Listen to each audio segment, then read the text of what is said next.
Swear to God, I'm taking over 19. Hey, back, hit a quarter million. When it's here, pretty chilly. I've been trying to find me really wow. Silly, yo, I be gone like Cheerio. Really though, swear we finna get the goal. You the goal, but the most we getting. All right, welcome to Dynasty Degens. Thank you for joining us tonight. We got a fun one on deck. We're talking about Dynasty Pulse. So, there's some assets out there that could be losing life. There's assets that have come back from the dead. There's all sorts of shifts right now in Dynasty and redraft and all of the formats. And it's always a fun thing to revisit early on in the season to talk this through and see if these guys are going to last, if we're going to see some consistency, or if we're just getting a little, shot in the bucket, as so to speak. But to join me today to go over that stuff is my man Popes at Popes FFH over at FTN.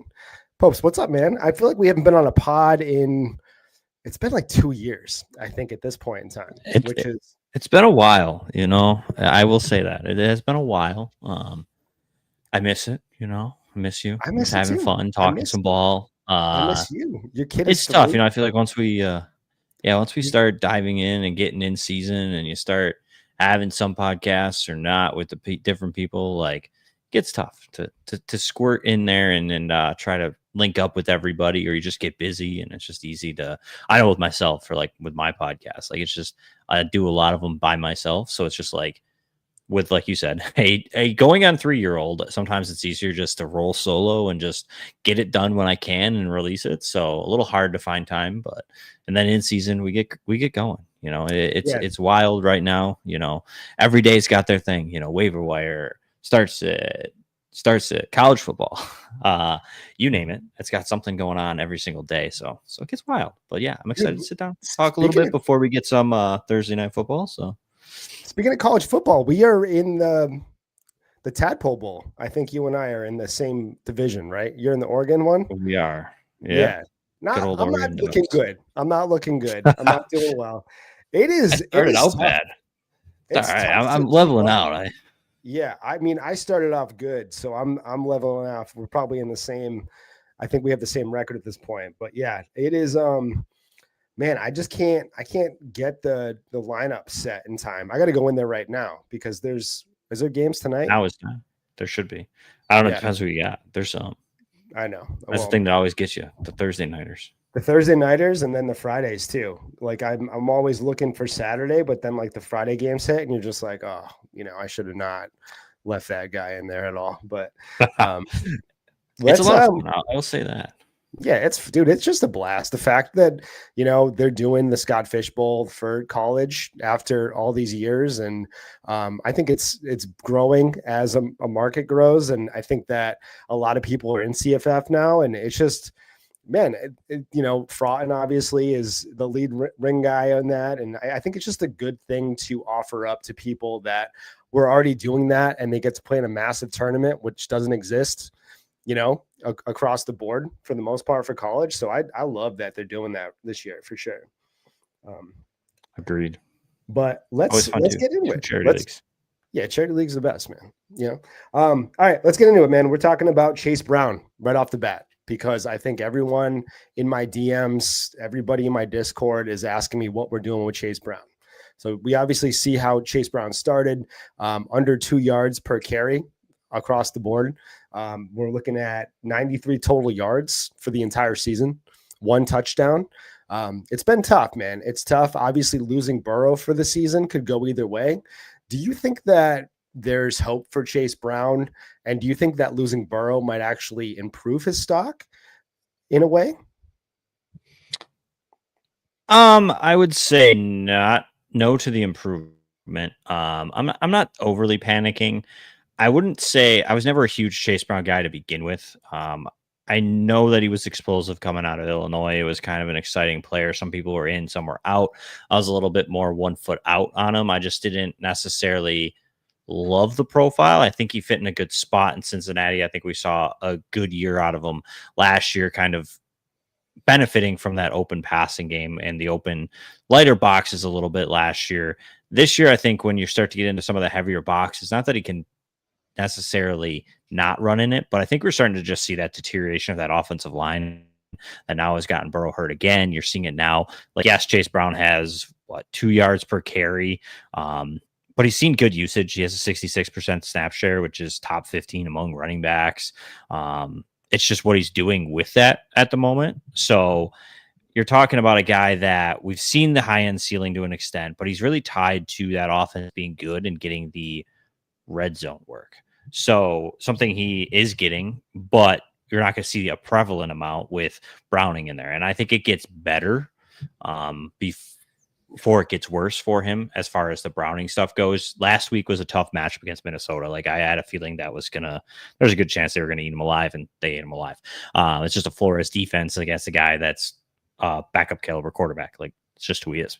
But when we're talking about Chase Brown again in the offensive line, like, he's got minus 0.1 yards before contact. So, like, he's getting hit basically instantly, and not much you can do. That's not really his game.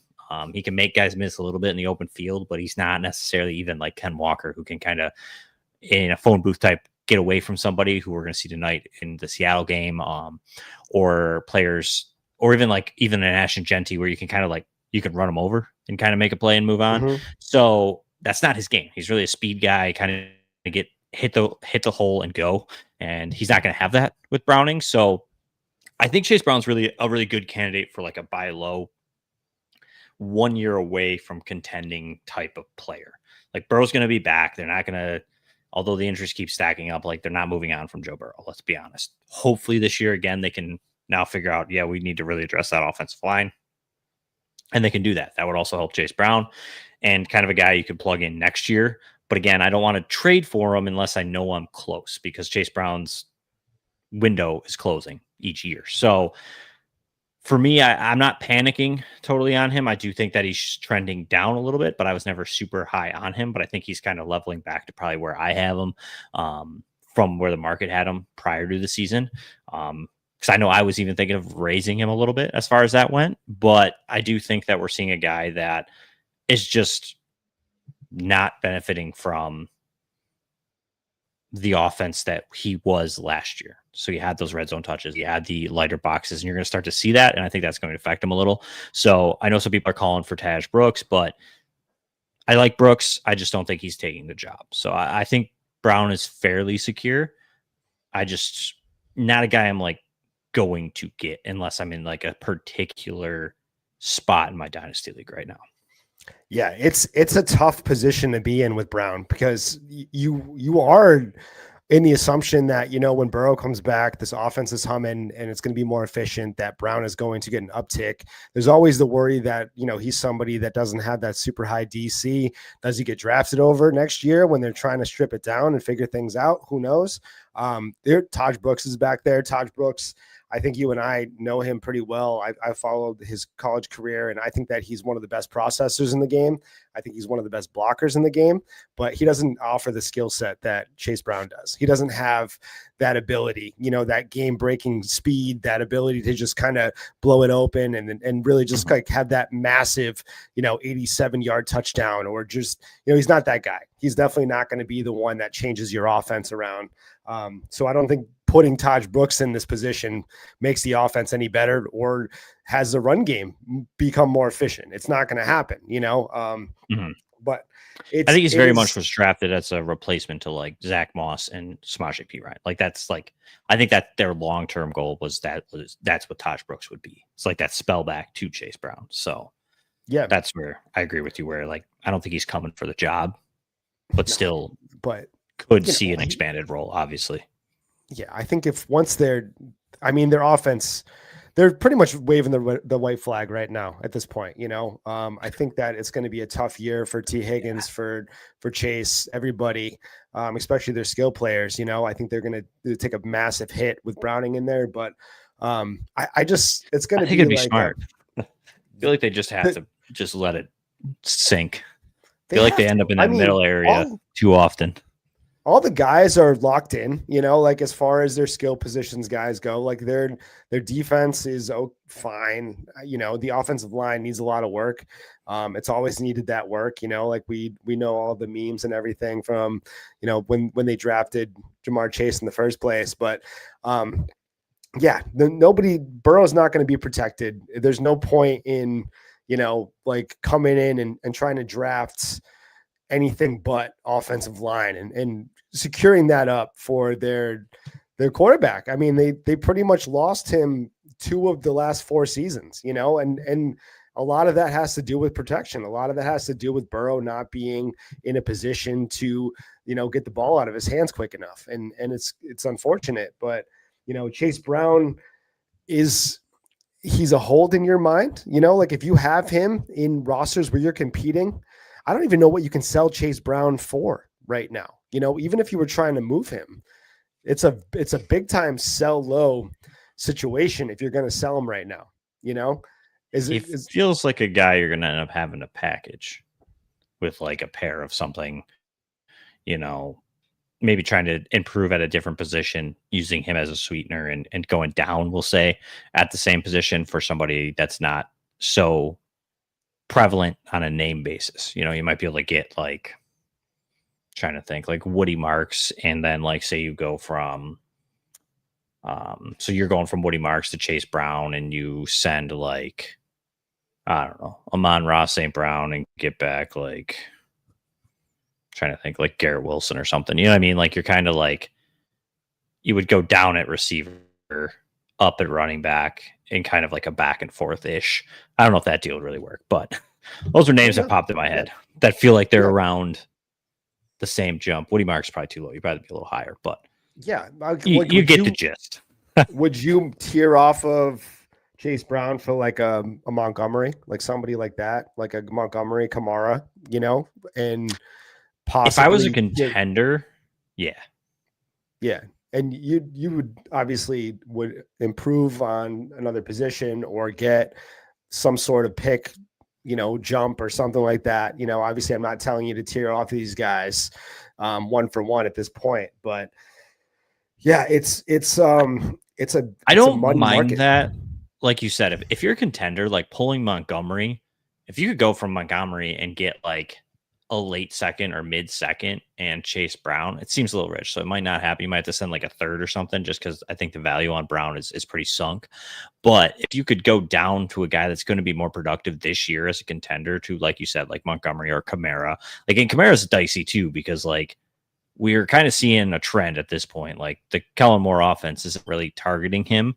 And Rattler's really kind of pushing it down the field a little more than he did last season. So there's concern, at least for me, for Kamara as far as like a fantasy asset he's going to be. So like not my cup of tea, but I do like Montgomery. Like I think that's a good shout out from like Chase Brown to Montgomery, adding a pick, and you might, tearing up at a pick, tearing down from Chase Brown, and kind of 2 for 2 with like a third and a second involved, or a third and a fourth, or however you guys could figure it within your own league. But I think that's probably my route. Like I said, if I'm a middle of the road team, I know I'm not competing. You nailed it with like, just kind of hold them. You kind of got to ride it out. But yeah, if you want to get in on Chase Brown, I think now is probably your best chance, because once Burrow's back, it's probably going to shut pretty quick. Yeah. I think Chase Brown is definitely a buy for, like you said, a team that is maybe not competing this year, but might, taste a little bit of that, top 3-4 team section. Like when I'm trading out for a year, I always look at the entire league and I say, okay, like I'm not in this tier of upper teams quite yet, but obviously development happens. You're looking at picks and stuff like that. If you are going to probably jump up into that top 3 team, Chase Brown's a perfect trade target, a perfect guy to go at. And you're going to get him, pennies to the dollar at this point. And, I mean, even if he doesn't come back to full form or come back to where we had him production wise his rookie year, he's still going to be, a value pick. And then at that point, you're still probably going to get back whatever you put in, especially with his value currently. But let's kick it over to Atlanta, because I think we had a lot of high hopes. I did, at least personally, had a lot of high hopes for Atlanta as far as production goes. I had Drake London as almost in that range of possibly clearing the wide receiver 1 in fantasy. Like I it wasn't even a hot take at the time, but talking about Drake London being the dark horse wide receiver 1 this year, Michael Penix hyper targeting, the team in general being super successful. I viewed them as a contender in the sense that they're probably going to win a bunch of games this year, and that defense is going to hold it down while Penix does just enough offensively to, have a formidable offense. And I think it was just like a perfect storm in my mind that was going to unfold. But what are we doing with Michael Penix? So what do you see so far in his game, and how do you feel? Was it just a bad start? Is this a rough, like extension of a rookie year, or do you view him as kind of a disappointment moving forward, like somebody that might not come up and deliver as far as expectations go? I think it depends on your expectations and what they were. I think that Michael Penix has always kind of been a guy that had a huge variance to him. We all consensus I could probably say firmly, like, we're very surprised where he got drafted. Like, we thought he had some tools and some traits. Yes, he has the strong arm, quick release, the experience, much like we saw from Bo Nix. So we kind of anointed him to being like the Bo Nix, where he was going to step in and just be fine. Coming into the season, we saw 2-3 games of like, yeah, that was solid. Like, he's just feeding Drake London. This is going to be great. Love it. But I think you're starting to see, like you kind of said, with the extension of the rookie year, teams are getting a little more tape. Michael Penix isn't that hard to game plan against. So you're seeing some of these defenses really be able to key in on him. You also have an Atlanta offense that's very condensed in what you have for talent. Like, Darnell Mooney's great. Love Darnell Mooney. Drake London, I like him. But again, I've always had questions with Drake London. Like, is he super athletic? Yes. But I always had questions whether or not he could be a top 12 dynasty wide receiver, or even like on a yearly basis be touching that. I mean, he got there last year, which really kind of cemented the fact that, like, hey, he can do it. It's within his range of outcomes, which we hadn't seen just yet in his career. So it opened up that window of, like, even for me, where I was a little bit historically lacking on my love for Drake London. Like, I kind of started to buy into it. Like you said, I thought it was a little, like you said, it wasn't really a hot take. So it wasn't consensus, but wasn't super hot. But I kind of was on the fringe of, like, I don't know why people think he could be the wide receiver 1. Like, there was too much variance in what Penix might be. Like, we've never really seen this offense with anybody other than Drake London. Like, Mooney was out for most of those games. Kyle Pitts was doing Kyle Pitts things. Like, it was the only target. So, like, I thought coming to the season, like, they're going to try to get Penix to make more than one read. And, like, he had a high first rate read throw rate last season in a small sample side, according to the FTN.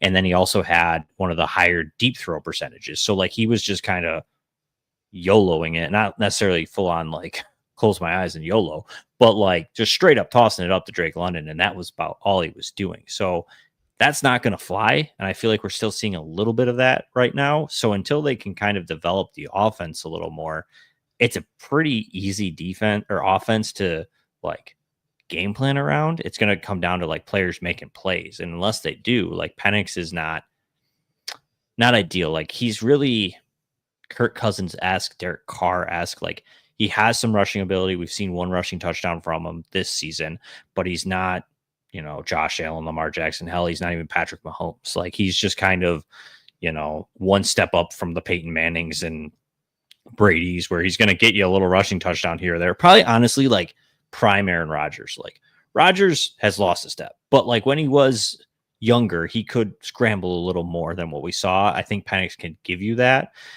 Like I said, though, the issue is he's a little bit of a statue in the pocket. He does have the quick release, but unless they can kind of give him more weapons, it's going to be a little bit of a rough ride.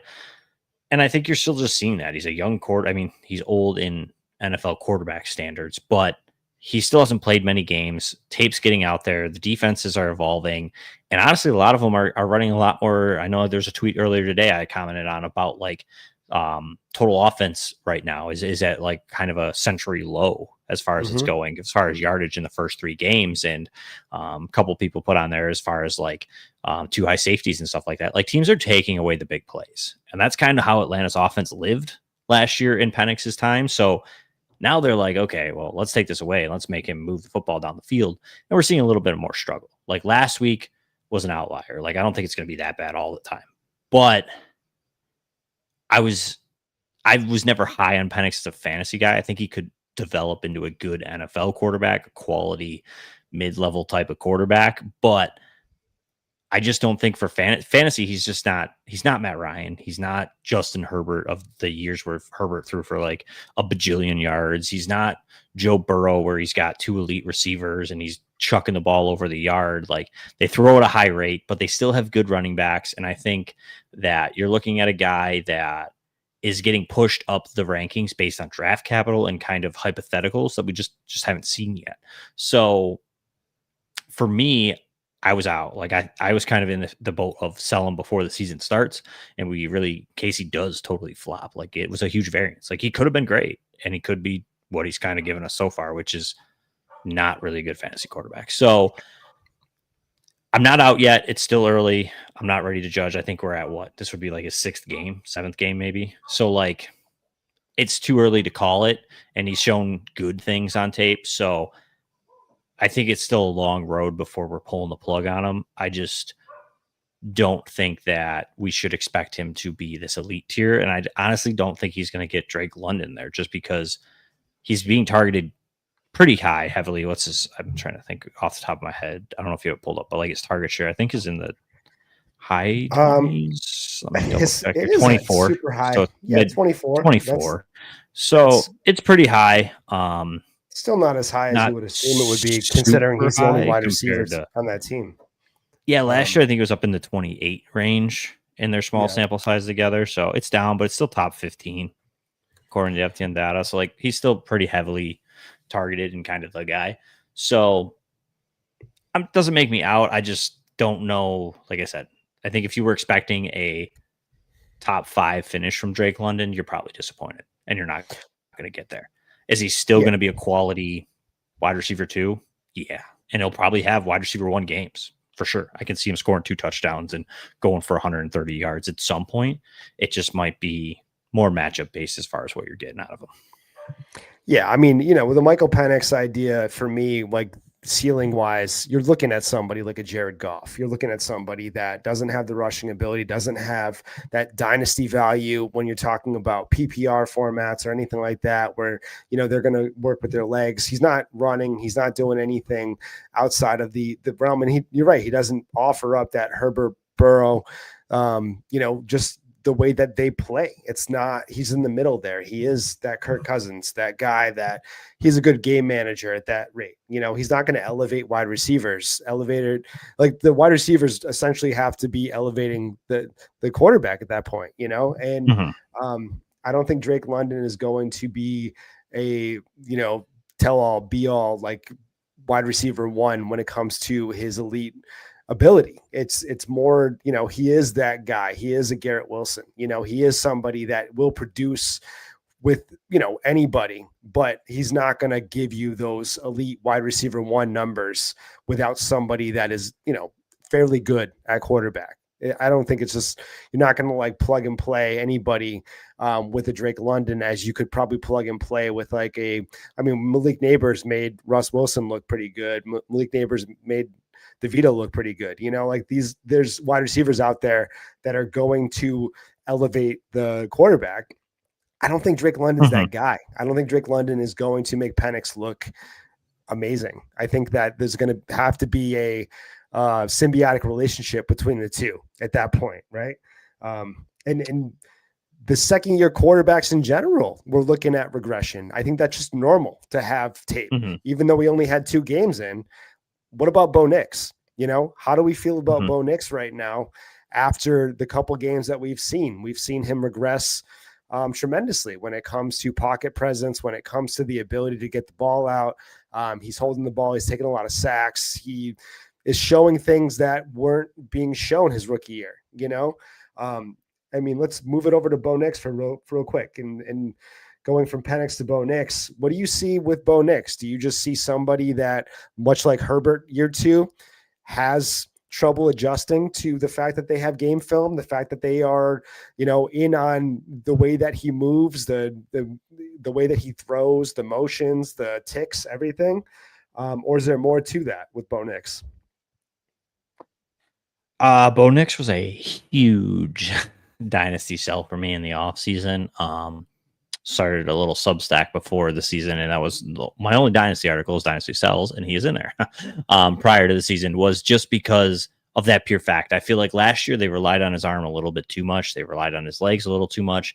And I expected now, with what they hoped to be an improved run game with RJ Harvey and J.K. Dobbins, to kind of relinquish some of the full-on effort that had to be put in by Bo Nix. Additionally, like you said, like another player similar to Penix, like Nix gives you more rushing ability, but he's not a world beater as a passer. Like, very good passer, accurate passer, can make any throw you really kind of ask for at the NFL level, but at the same time needs players to kind of support him. He's not in that tier of the Patrick Mahomes or the Josh Allen, the Lamar Jackson type of path, Joe Burrow, Justin Herbert, even to an extent, like that they're elevating poor receiving cores. And not that their core is like terrible. It's got some names. Let's put it that way.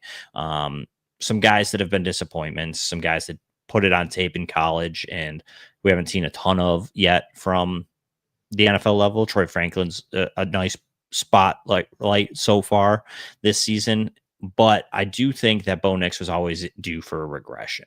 Now we've seen it, like you said, Justin Herbert gave it, so we're getting it from CJ Stroud. Like, a huge regression sometimes comes once these players, and I think it's a big cultivation of there's tape out there.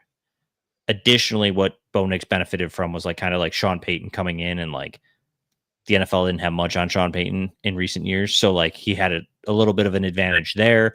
So now you're really seeing what they bring to the table.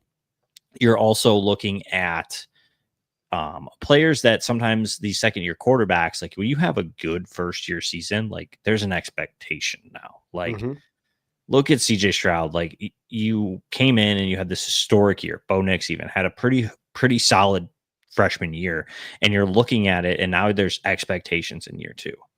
Year 1, you got to play a little free, a little loose. Like, hey, Bo, you're a rookie. Go learn the game. Play a little loose. Make a mistake here or there. We'll go over. We'll get on. Now this year, it's like, okay, now you're the veteran. Like, not 10-year veteran, but okay, you should know. Don't make these stupid bonehead plays. Don't do this. Don't do that. Like, we're a true playoff contender, so we need you to be better than what you were last year. And sometimes that's a lot already on a quarterback at the NFL level. And it's a game that's already played between the ears for the quarterback position. So adding little things, although they seem minor, can start to build and into mountains. And, you're seeing a lot of it now with a lot of these players coming out as far as like the mental health aspect of the game. We saw it with Ridley.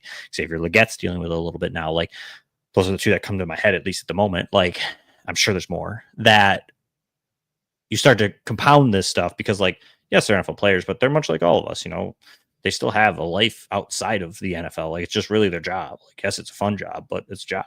So a lot of this stuff I feel like can start to compound. And like, I'm not saying that that's the issue, but there's a lot of factors that go into the position. And if you're now leaning a little bit more on these expectations of being a playoff team, there's people talking about it, that you are going to be this elite type of quarterback. Like, you should be doing this and this and this. And then when you start to not do it, I feel like that takes a toll on them. And it's a little bit of that. I think he can still bounce back. I don't think that he's having a terrible year. I think you've seen him struggle from a little bit of drops. Offensive line play hasn't been perfect by any means. So I think there's room still for Bo Nix to kind of bounce back in a way. I just don't think he was the prices where we were paying for him in the offseason. Like, I think it was Dynasty, like quarterback 5 or 6, I think I saw, like on some of the charting tools that are out there. And that just felt rich to me. I think he's a solid quarterback. I think he's much like Michael Penix, a very good quarterback too. Solid Kirk Cousins, for the lack of better names to compare to for the moment, is Kirk Cousins, Derek Carr, like those perennial top 15 top 20 type of quarterbacks. I think that's the spot where he should have been ranked. I think there was an overreaction to it. And honestly, I mean, even CJ Stroud's come down a lot. I was a huge CJ Stroud guy in the offseason that everybody was trying to say he was the dynasty quarterback one. I was like, well, let's pump the brakes here. Like, he's never going to be a quarterback. He's never going to be the quarterback one. He doesn't have the rushing upside. Look at Jaden Daniels right now. Things have to, you cannot elevate a quarterback on their first year. Things happen. You don't know what to expect when you have a rookie quarterback. Things can line up perfectly. And when it does, you already have this player at this upper echelon tier that you can't fall down from at all.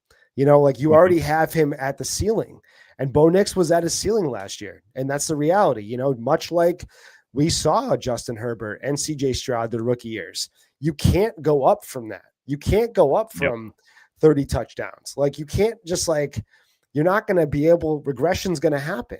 And you're right. It's a mental game. It is very difficult. All these guys, not saying all these guys, but a lot of them are supporting their families. They're supporting their parents. They're supporting, it's not just their kids. They are supporting the entire family, their aunts, their uncles. They're it's bigger than just what we do. We take care of our kids and our wife or husband, whatever we do, now it's just, there's a bigger picture there. You made it to the NFL. You're making millions and millions of dollars. There's so much pressure there to be successful, to be good at your job.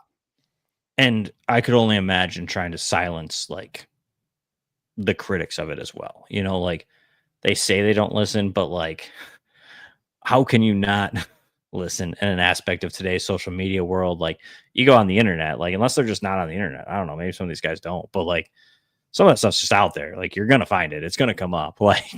You're getting tagged and stuff and that stuff, again, they do their best not to. And I don't know. I just think that it was a player that there was just too many expectations on.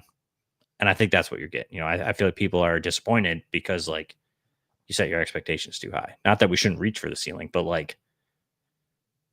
we kind of knew who he was. We saw it. And you were everybody was astonished by it because oh, wow, that was, we didn't expect that. His profile didn't scream that was who he was going to be. So now we're getting back to what the profile said it was going to be, Exactly. So it was you could argue it's the outlier year. We may never see it again. Bo Nix and Penix, if you were watching college, if you were into college content at all, and you were following these guys, they're both 4-year guys. They came out and they were drafted at 24 or 20. Michael Penix is older than Justin Herbert, I think. If I'm not correct on that, I apologize. But I think Michael Penix is older than Justin Herbert. Justin Herbert's been playing the game for 4 years, and it is, they're coming out after struggling for 4 or 5 years in college at that point. Not struggling, but if they were in college for that long, there's a reason why they were in college for that long. They weren't, that top tier project and top tier player that you're looking at. I didn't see them going anywhere close to where they went in that draft. I was shocked to see Bo Nix and Penix go that high. I was floored, to be honest with you. But I think Penix was a big surprise for me. There's enough quality information out there from people that Nix was potentially a first rounder. He was kind of the guy we expected somewhere to squeak in there. Still a little higher probably than we thought. But Penix coming in at 9 was wait a minute, what are we doing here? Yeah. Penix came before. Was it JJ McCarthy? Yeah. Even look at McCarthy too. Another one that you could sit here and have a serious discussion about. I know it was only 2 games, but yeah, 2 games in a system that is catered for any quarterback to walk in and do fairly well. It's a system in place, a very friendly quarterback system with, you could say, the best offense in the NFL collectively. When we're talking about, you're going to have Justin Jefferson, Addison's coming back, Hawkinson, even the ancillary pieces, these guys, when you had Aaron Jones, Jordan Mason, very, if you had both of those guys healthy, that's a great backfield. maybe one of the Mhm. best two backs. Obviously you're taking out the Lions and a couple other teams there, but like that's a really good backfield. I think the team in general just screamed JJ McCarthy was going to be successful. So the two games that you saw were definitely disappointments on my end. And I'm a big JJ McCarthy guy. I like the mechanics. I like the way that, he's like a Goff. He's like that guy, but he has that dog in him. He has that rushing ability. He can hold it and run it if he wants to. He's like he's like a Goff, a morph between, man, who's like a decent runner. I don't know. You're looking at like it's probably in that tier of like Justin Herbert. Like not as good of a passer as Justin Herbert, but when you like the way they play the game, like Herbert will tuck it and run, and he's a decent runner, but not an explosive runner. That's McCarthy. Herbert has a way stronger arm, but like, again, a similar style of play. He's a little bit unique in that aspect of like, there's not off the top of my head, maybe Bryce Young. Like Bryce Young is probably pretty similar to him. He's a bigger Bryce Young. You know what I mean? College Bryce Young. You still see it a little bit. Bo Nix, honestly, like Bo Nix and McCarthy are very similar. Yeah, I see that. I would say, like they really are. So, and I'm not putting nails in coffins on any of these guys. Like I said, we still haven't seen big enough sample sizes from either of these three players that we just kind of rattled off there. It's just, they're slow starts. Like it's something that, you got to remember, like quarterbacks take time to develop, and we're starting to see an age where they're being thrown to the wolves too quickly as far as they need to develop sooner and faster, because honestly it comes down to coaches, GMs, like it comes down to money. Like they want successful teams, and like we drafted this guy top 10, like get him out there. He's got to play. He's got to be Josh Allen. He's got to be Patrick Mahomes. And like, you got to remember, Patrick Mahomes sat a year, was the top, I think it was 16 or 17 was his pick. It was a Bills pick. I remember they traded away. Yeah. God damn it. They put the coffin in themselves. It was Alex Smith. Alex Smith was was playing ahead of him, and then Josh Allen was what for Josh? Josh Allen's a unicorn. You can't really compare him to many, but like another guy took a while to get to where he's at. Lamar Jackson, another guy, took a bit to get to where he's at. Like even Aaron Rodgers sat for a while. Historic guy, look at what Green Bay does, man. The fact that they have Jordan Love right now, and he sat again, for, what, 3 years? Though, he was drafted in 2020, right? 2021, 20. Yeah, and he was it was a wild pick because again, another developmental guy that went late in the first, and we're like, what? And he looks right now like he could, be in that Justin Herbert category, in that tier of player when it comes to, not just in NFL value, but dynasty value. Like I think Love was probably the most slept on quarterback in rookie drafts if you're doing startups this year. He was going. I have in so many spots in redraft. Yeah, like, it was like a throw-in, going in like the 6th, 7th round of redraft, going in like the, if not later. It was absurd. He was going in like the way back, like probably he was like QB 16 or 18 is where it was. Like he was going behind like Brock Purdy. Brock Purdy was going before him. Bo Nix was going before him. All these guys. I saw a couple leagues where we're talking about Jared Goff going before him, and and you're looking at the age gap there. It's kind of silly, but it is what it is. Before we get over to our guys that are surprising us that, we're going to be talking about, maybe we struck gold with them. Let's talk about Ladd McConkey real quick. Another year 2 guy that, obviously we see the shift. We're going to get into the Quentin Johnston rise up in a minute here, segue into that, but Keenan Allen coming in and really just like being prime Keenan Allen at this point. He's in the powder blue uniform. He's catching passes from Justin Herbert. It's just really good, like, COVID feels like when we're talking about Herbert's rookie year. Like I just get that. I love watching him and Keenan Allen cook up plays in the end zone and watching them happy and hugging. And it's just like, I love seeing Keenan Allen back with the team, but man, did I not see this coming with Ladd McConkey getting little brothered by Keenan Allen, being the wide receiver 3 on a team where, most people had Trey Harris going over Quentin Johnston eventually. And, the team is just upside down at this point, and I don't really know how to make of it. I know that I want to buy Ladd McConkey, though. I still want to buy him. I think that he's definitely a dynasty buy at this point. But how are you shaking all this up? Let's talk about just Ladd right here, because we're going to go into Quentin Johnston later. Sometimes I feel like this show was tailor-made for me. These are all the people. This is like all T-balled. You're just tossing them up. Another player I was not in on in the preseason hype, whether that was redraft or dynasty. Again, a guy that was being valued too high. Like he just was. Again, great rookie season, a great player. No disrespect to Ladd McConkey as an NFL player, what he can do on the field. He's just not. I think even some people were crazy and had him as like potential dark horse wide receiver 1 territory. Like we got to get a little colder on some of these takes and more realistic. Like McConkey's a great player, 100%. He is not even in the realm of a top 10 fantasy scorer. Like, I mean, maybe top 10, top 5, not even in the realm.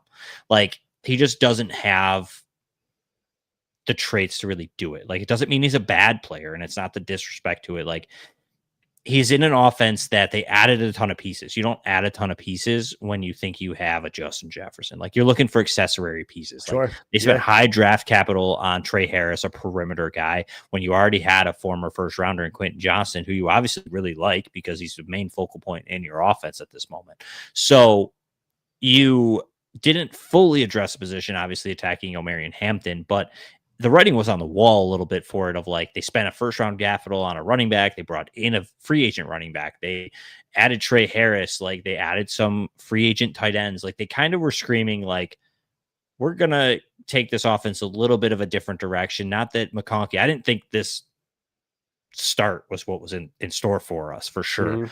But I definitely didn't expect a top 12 finish out of McConkey. I think that he's still a good buy. I don't think many people will. I think they're going to hold on to him based on what he gave us as a rookie, and just kind of that ancillary value of like, they think he's a top 10 guy. So hard guy, I think, to pry away compared to some of the people we've talked about, but I'm not too surprised by it. I think that with everything they did in the offseason, there was a little bit of writing on the wall as far as like, he's going to be a decent asset. I thought he'd be a little better, and it's early still. Like we're 3 games in. Like this is an early panic meter type of show. So like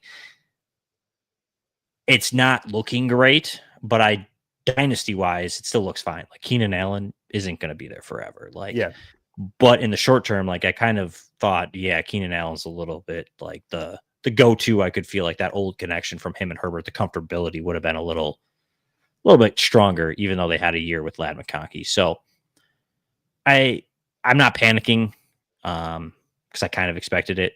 And again, I if you can get him, I think it's a good idea because, like you said, once Allen's gone, like you're going to see a little bit more of that uptick back to Keenan or back to McConkey, and you're looking at an offense that's willing to sling it. We did not expect to see this type of offense. Like but I think they're the surprised. Second highest in passing yards right now per game. So like I was thinking ground and pound. I thought Najee and Omarion Hampton were both going to be top 25 running backs this year, because I just thought Harbaugh was going to just say, let's dink it and dunk it to Ladd, and we're going to dink it and dunk it a little bit here, and then we're going to run it 30 times a game. And I thought he was going to bring back that hard-nosed Harbaugh offense and work with their really good defense. But man, I'm pleasantly firework surprised. May have changed that. The firework may have changed that. Yeah, and even that may have been the plan. I don't think the firework thing really shifted it too much. I think that this was just, it was like hiding a little bit. We know that Herbert can do it. Just the play call in the last 2 years never showed us that they were going to go this way, Talk about a value right now. Justin Herbert. Jeez. Justin Herbert.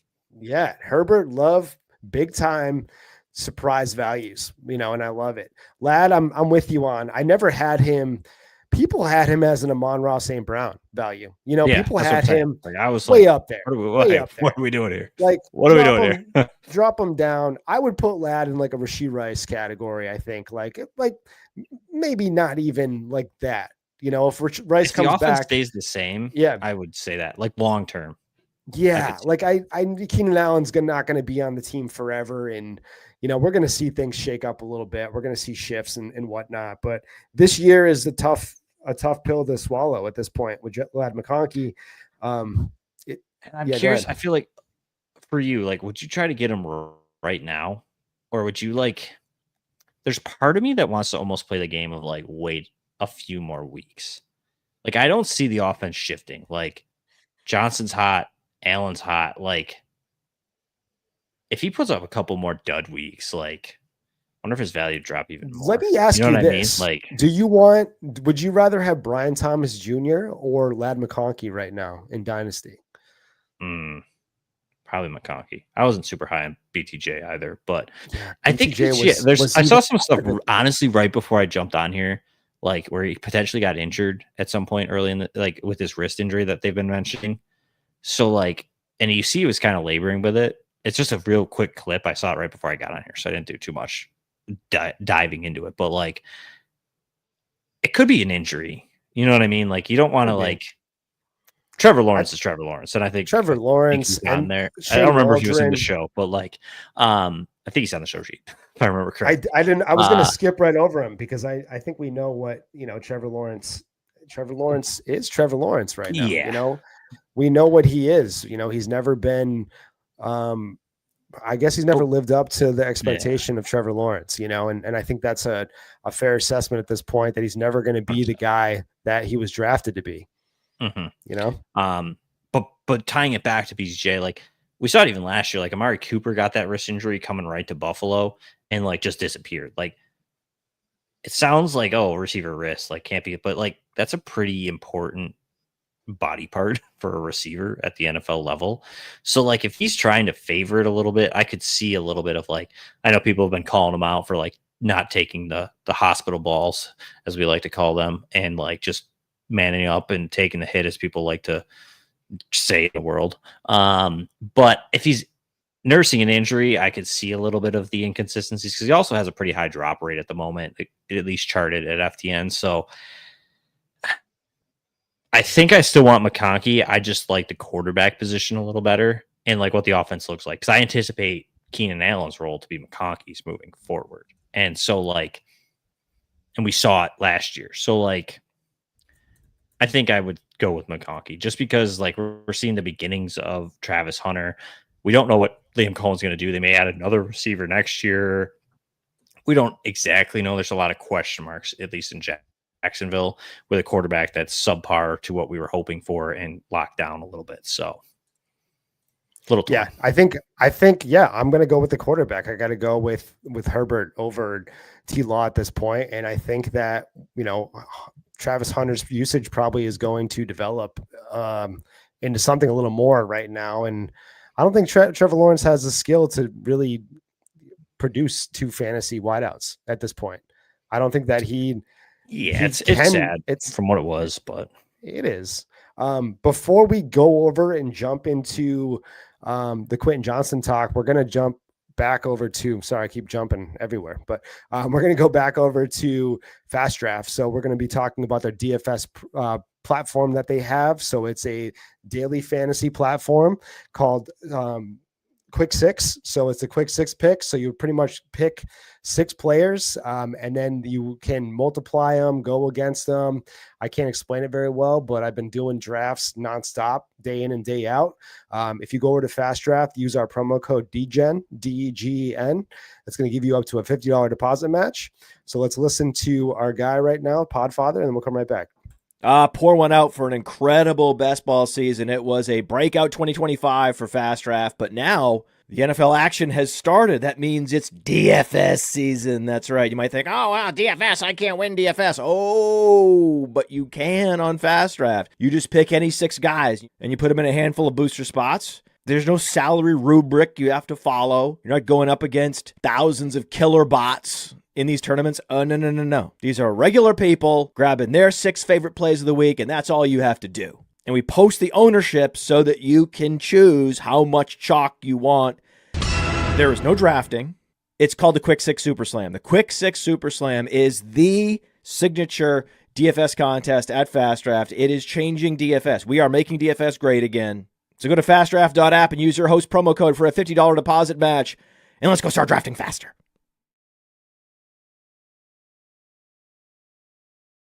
Yes, sir. So promo code DGEN, DGN, up to a $50 deposit match. Before we talk a little QJ, our friend here is talking about the game tonight. So I want to answer this question for him. So he's saying Trey Benson or Kenneth Walker.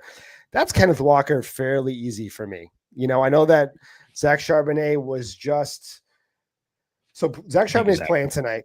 He's playing. So he's actually going to be in the game. I'm still taking Kenneth Walker in this game. What about you?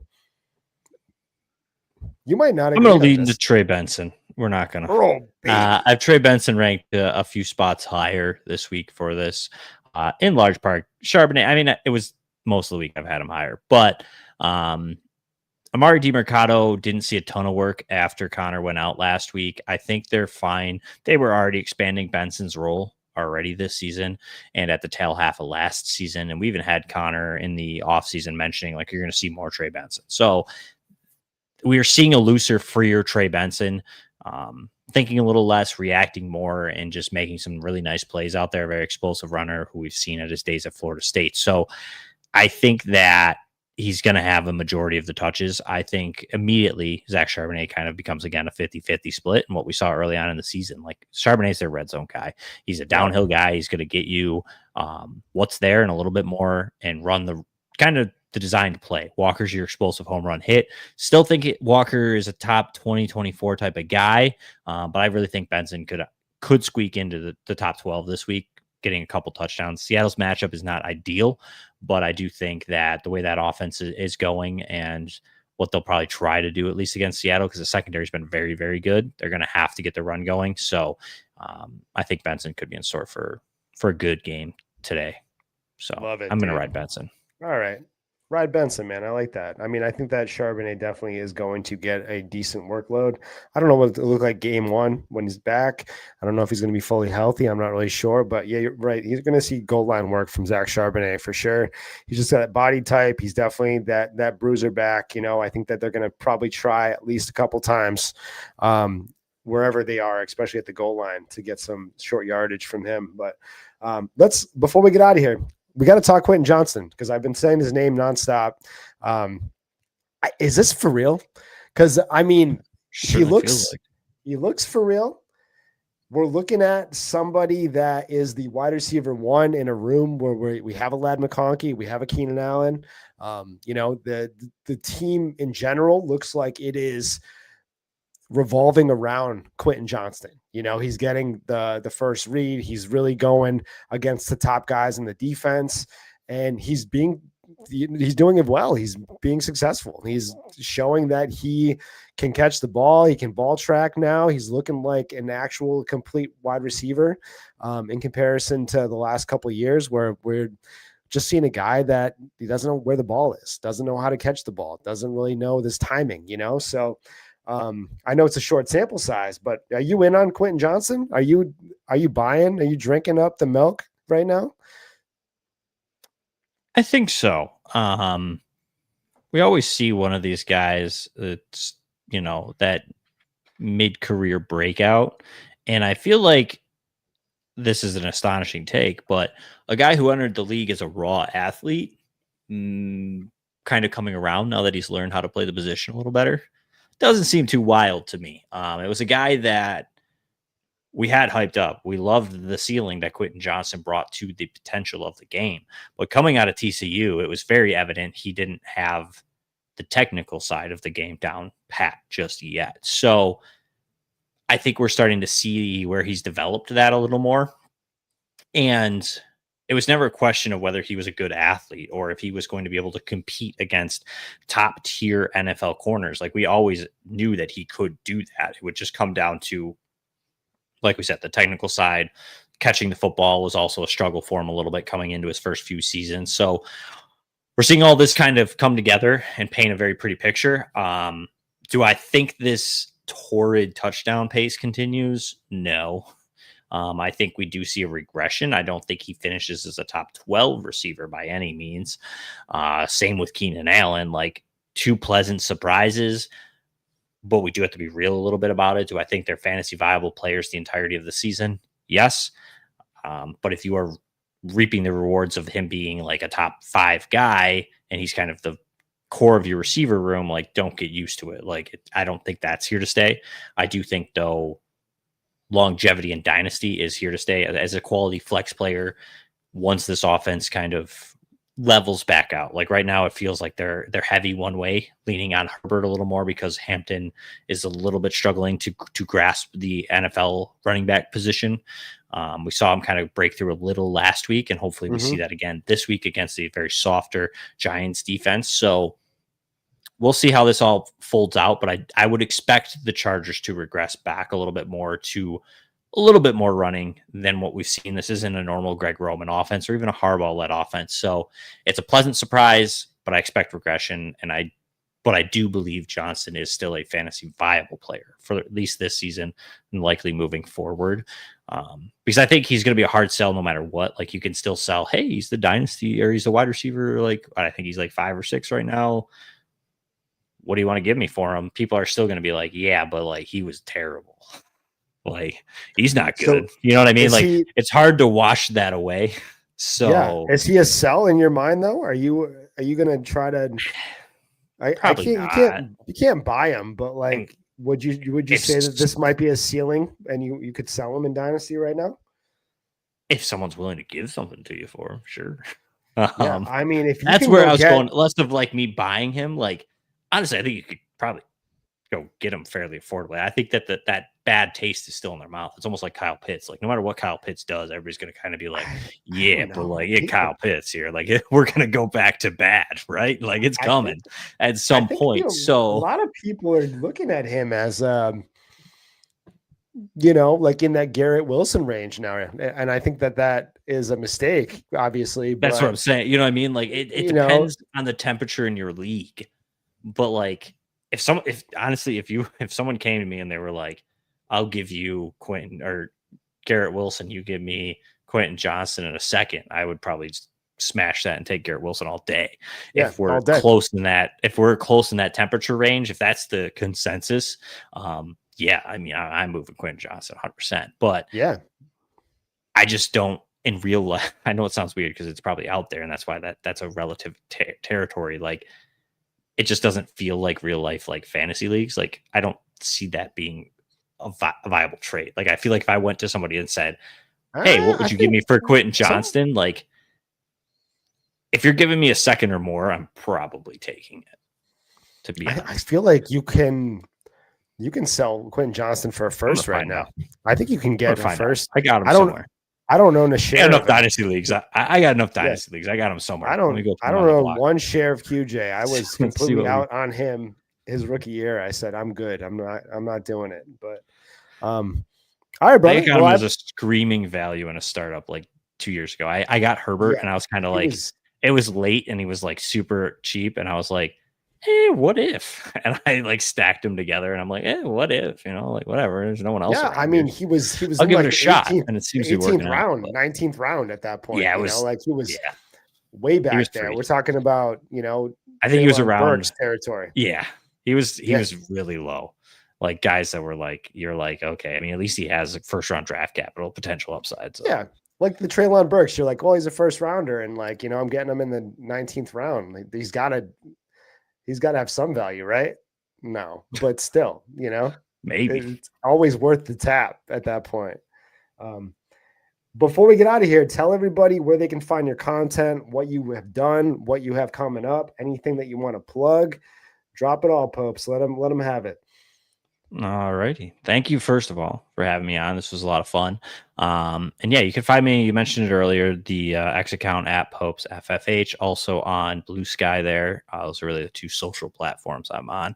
FTN Dynasty podcast. That's on pretty much every podcasting platform that exists. Have some articles over at FTN. I also have a Substack that I started. It's Beyond the Chalk. The link's in my Twitter bio under the website tab.